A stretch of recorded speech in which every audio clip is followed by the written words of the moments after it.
নমস্কাৰ। এই খবৰ শুনাৰ পাছত আপোনাৰ বুকু কঁপি উঠিব। কোন দিশে অসম, কিমান সুৰক্ষিত অসমৰ নাৰী, যুৱতী, কন্যা, সন্তান।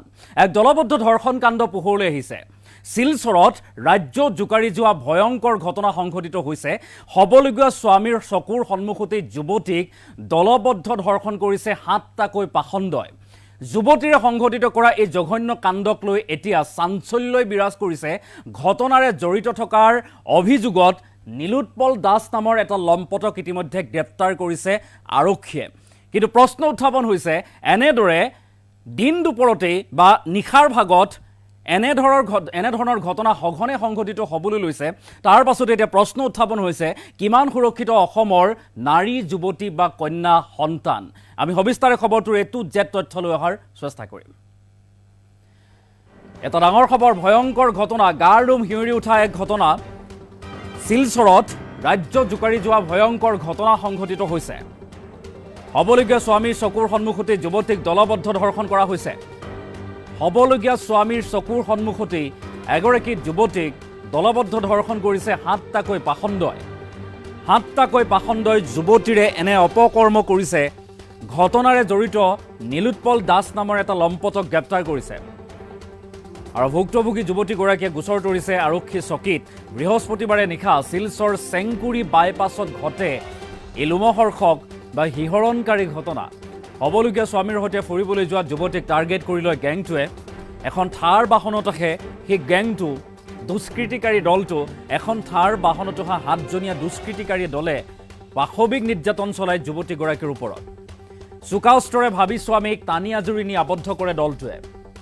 চোকা অস্ত্ৰৰে ভাবি স্বামীগৰাকীক টানি আজুৰি নি আবদ্ধ কৰে আৰু তাৰ পাছতেই যুৱতীগৰাকীৰ সৈতে অপকৰ্মত লিপ্ত হয় আৰু বাধা দিবলৈ চেষ্টা চলালেই যুৱতীগৰাকীক হত্যাৰ ভাবুকি দিয়ে। গুণ্ডা গেঙে মোবাইল ফোন কাঢ়ি লোৱাৰ লগতে লুটি নিয়ে 10,000 টকা। আৰু যুৱতীগৰাকীৰ অভিযোগৰ ভিত্তিত শিলচৰ সদৰ আৰক্ষীয়ে ৰুজু কৰে গোচৰ। আৰু সেই গোচৰৰ ভিত্তিতে আৰক্ষীয়ে ইতিমধ্যে তদন্ত আৰম্ভ কৰিছে। 7 অভিযুক্তৰ ভিতৰত এটাক চিনি পাইছে ভুক্তভোগী যুৱতীগৰাকীয়ে। আৰু ভুক্তভোগী যুৱতীগৰাকীয়ে চিনি পোৱাৰ বাবেই নীলোৎপল দাস নামৰ এই লম্পটক গ্ৰেপ্তাৰ কৰিছে আৰক্ষীয়ে। শিলচৰ আশ্ৰম ৰোডৰ নীলোৎপল দাসক ইতিমধ্যে গ্ৰেপ্তাৰ কৰা হৈছে। 7 লম্পটে যুৱতীৰে কৰা কুকাণ্ডক লৈ এতিয়া অঞ্চলজুৰি তীব্ৰ চাঞ্চল্যই বিৰাজ কৰিছে। আমি পুনৰবালৈ কৰিছোঁ, শিলচৰত সংঘটিত হৈছে এই লোমহৰ্ষক ঘটনা, যি ঘটনাই জোকাৰি গৈছে এতিয়া সমগ্ৰ অসম, সমগ্ৰ অঞ্চল। হ'বলগীয়া স্বামীৰ চকুৰ সন্মুখতে যুৱতীক দলবদ্ধ ধৰ্ষণ আৰু 7টাকৈ পাখণ্ডই যুৱতীৰে সংঘটিত কৰিছে জঘন্য ঘটনা, যি ঘটনাক লৈ এতিয়া চাঞ্চল্যই বিৰাজ কৰিছে। আৰক্ষীয়ে তদন্ত অব্যাহত ৰাখিছে আৰু ইতিমধ্যে এটা লম্পটক গ্ৰেপ্তাৰ কৰিছে বুলি জানিব পৰা গৈছে। লগতে আন 6টা লম্পটক বিচাৰি আৰক্ষীয়ে অভিযান অব্যাহত ৰাখিছে। আৰু যুৱতীগৰাকীৰ মেডিকেল টেষ্ট ইতিমধ্যে কৰা হৈছে আৰু তাৰ পাছত ৰিপৰ্ট আহিবলৈ বাকী আছে বুলি কৈছে। আৰু ৰিপৰ্ট অহাৰ পাছতেই সকলো জলজট পলপট হৈ পৰিব। আৰু সমান্তৰালভাৱে সেই যি পলাতক লম্পট, সেই পলাতক 6 লম্পটকো আৰক্ষীয়ে বিচাৰিছে আৰু বিচাৰি উলিয়াব বুলি এতিয়া আশ্বস্ত কৰিছে। গতিকে এই সমগ্ৰ ঘটনাক লৈ এতিয়া চাঞ্চল্য বিৰাজ কৰিছে। শিলচৰত সংঘটিত হৈছে এই ঘটনা। 7 পাখণ্ডৰ কামনাৰ বলি হৈছে এগৰাকী যুৱতী। নীলোৎপল দাস নামৰ লম্পটক গ্ৰেপ্তাৰ কৰিছে ইতিমধ্যে আৰক্ষীয়ে। এগৰাকী যুৱতী, যিগৰাকী যুৱতীয়ে হ'বলগীয়া স্বামীৰ সৈতে বা হ'বলগীয়া পত্নীৰ সৈতে সেই যুৱকগৰাকীয়ে ফুৰিবলৈ ওলাই গৈছিল। নিশা বৃহস্পতিবাৰে নিশা শিলচৰৰ চেংকুৰি বাইপাছত সংঘটিত হয় এই ঘটনা। আৰু সেই স্থানলৈ যাওঁতেই নিশা যেতিয়া অলপ সময় ৰৈছিল, তেখেতসকলে অলপ সময় ৰওঁতে এখন থাৰ বাহনত আহে এটা গুণ্ডাৰ গেং। আৰু সেই গেংটোৱে দলবদ্ধ ধৰ্ষণ কৰে যুৱতীগৰাকীক। স্বামী অৰ্থাৎ হ'বলগীয়া স্বামীগৰাকীক হাত ভৰি বান্ধি লয়।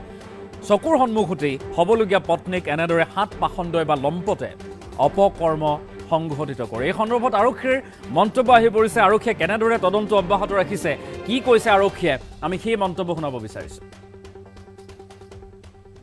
दिनांक 19 फरवरी 2026 को सिलचर सदर थाना क्षेत्र के अंतर्गत सिलचर बाईपास एरिया में रात में एक घटना रिपोर्ट हुआ, जिसमें एक एलिजिडली एक लेडी के साथ एक रेप का घटना अभी रिपोर्ट हुआ है, जिसमें उसने कहा है कि उसको कुछ लोग आके गाड़ी से रोका गया और उनके साथ कुछ हरकत किया गया और साथ साथ उनसे 10,000 रुपया एक्सटॉर्शन भी किया गया। तो तो लेडी का जो कंप्लेन है उसके मुताबिक पूरा केस हमने रजिस्टर कर लिया गया है।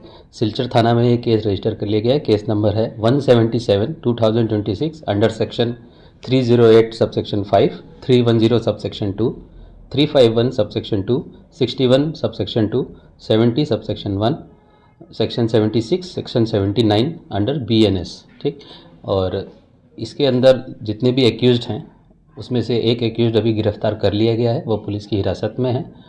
और जैसा कि बताया जा रहा है वो लोग किसी गाड़ी से आए थे, तो वो गाड़ी की खोज और अन्य जितने भी अभियुक्त हैं उनकी भी तलाश जारी है और जल्द से जल्द इनको हम पकड़ने की कोशिश कर रहे हैं। और आगे जो भी अपडेट होगा वो आपको तुरंत अवगत करा दिया जाएगा, क्योंकि जैसे कि आप जानते हैं ये एक सेंसेशनल क्राइम है और इस पर हम पूरी तरीके से सुपरवाइजरी ऑफिसर मिलके सुपरवाइज कर रहे हैं इस केस को, और जल्द से जल्द हम कोशिश करेंगे सारे एक्यूज लोग को पकड़ लिया जाए। टोटल एक्यूज उन्होंने 7 से 8 बताया गया है एज पर FIR, लेकिन इस चीज़ की जांच जारी है और जो विक्टिम है उनका मेडिकल एग्जामिनेशन करा दिया गया है, उसका रिपोर्ट अभी आना बाकी है, तो उसके बाद ही हम कुछ ऑफिशियली बोल पाएंगे। जब तक वो रिपोर्ट नहीं आती है तो अभी भी काफ़ी तथ्य आना बाकी है इस केस में। सिलचर बाईपास रांगेखाड़ी थाना क्षेत्र के अंतर्गत पड़ता है।